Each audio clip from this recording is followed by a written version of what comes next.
Fala pessoal, tudo bem? Como é que vocês estão? Olha só, eu vou trazer um Morning Call para você, vou dar uma passada rápida para a gente poder entender todo o cenário do panorama, tá?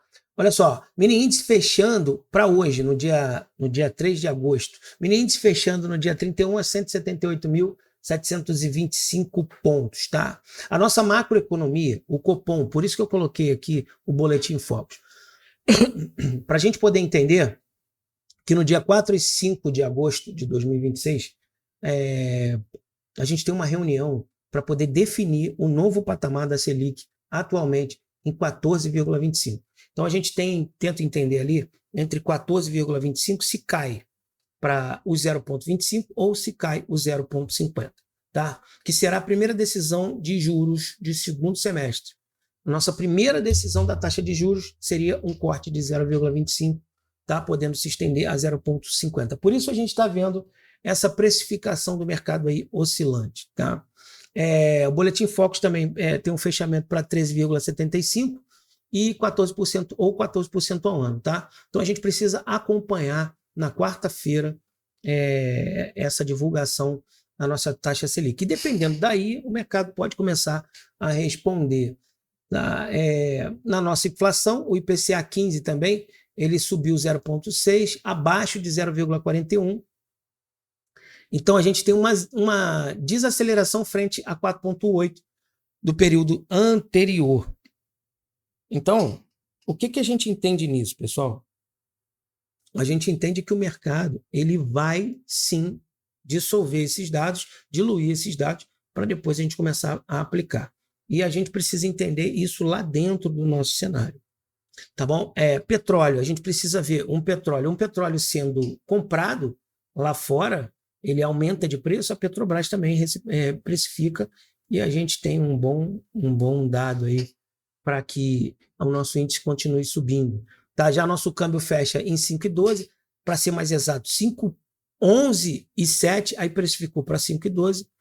Tá? O impacto pela divulgação pode ser pela cautela do mercado em relação à decisão dos juros.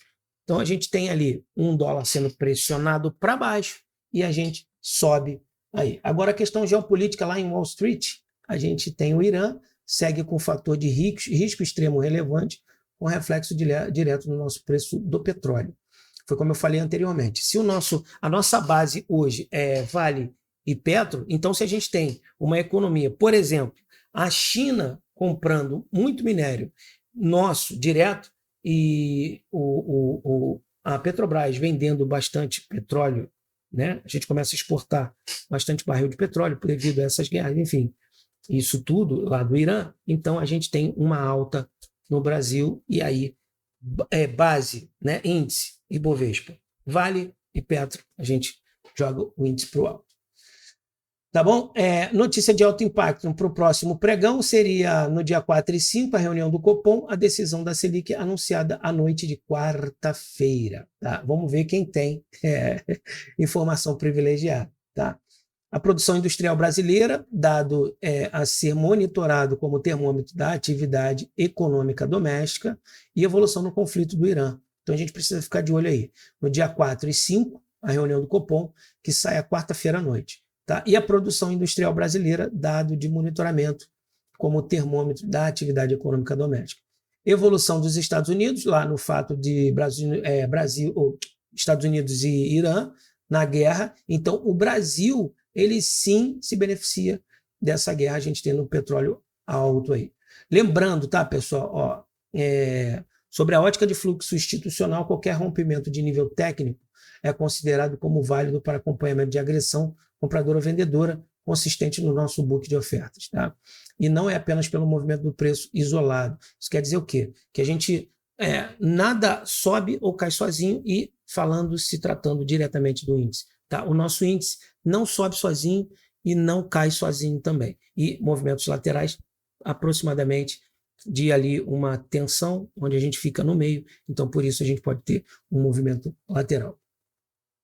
Tá? Olha só, eu quero dizer para vocês que os percentuais de assertividade abaixo são uma estimativa analítica, tá? Da nossa empresa, não são dados de mercado, são probabilidades estatisticamente validados em backtest e não constitui recomendação de investimento. Então, a gente tem lá um cenário de alta em 35%. Então, a gente precisa operar ali olhando para os nossos 35% de assertividade. Então, vamos lá. Rompimento no 179. Vamos marcar ele aqui? Ó, pessoal, cadê? Aqui. Vamos marcar ele aqui. Ó, rompimento no 179. Tá? Vamos botar aqui. 179. 4,9. Pessoal, botei certinho, 4,95. Vocês vão ver que não vai nem mudar lá o gráfico. Ó. 4,95. Só vou mudar a aparência, tá? Para a gente poder ficar bem de olho nisso daí. Vou botar um laranja. Vou botar tracejado. Tá? Então, ali a gente pode ter, sim, uma alta devido ao mercado. Então, a gente vai olhar para esse cenário aqui. Não, vou botar laranja, não. Vou botar azul. Então, azul escuro aqui. Fica melhor. Então, o rompimento dessa região, a gente pode ter. E já na região de baixa, ó, a gente pode ter lá um 176.985. Então, vamos marcar aqui. 176.985. Então, a gente pode ter um rompimento dessa região, então a gente característica de um cenário de baixa. Já a consolidação do movimento, a gente vai ficar ali no entremeio, tá? Que seria 35% de lateral, 35% de alta e 30% de baixa. Seria o nosso conceito, tá? Ó, do ponto de vista macroeconômico, com base na análise do Descomplicando a B3, no ponto de vista macroeconômico, a semana é decisiva, pessoal. A reunião do Copom nos dias 4 e 5 deve concentrar boa parte da volatilidade dos pregões. Então, na terça para quarta-feira, né, a gente pode ter ali um pregão mais volátil e uma inflação surpreendendo para baixo de menos 15 em julho, o nosso IPCA 15. Tá?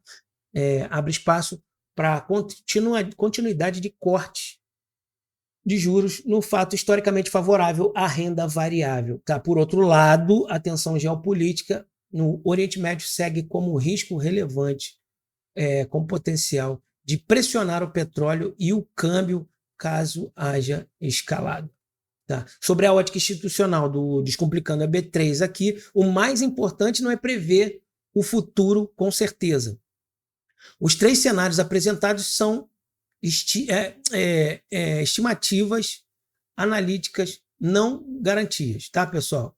Mas assim, a gente precisa acompanhar o book de ofertas, o fluxo real que revela cada pregão. Aí a gente recomenda validar o ao vivo, na sala ao vivo do Descomplicando a B3, qual dos 3 cenários está de fato sendo confirmado pelo mercado à medida que a decisão do Copom se aproxima. Então a gente precisa ver ali todo um cenário e entender, e lá dentro realmente na sala ao vivo a gente vai fazer a nossa análise e entender para onde a gente vai. Tá, pessoal? Então esse foi o nosso cenário do nosso pregão ali, do nosso pré-pregão, para a gente poder entender. Então já eu estou lá na sala ao vivo. Corre para lá ou então chama no WhatsApp.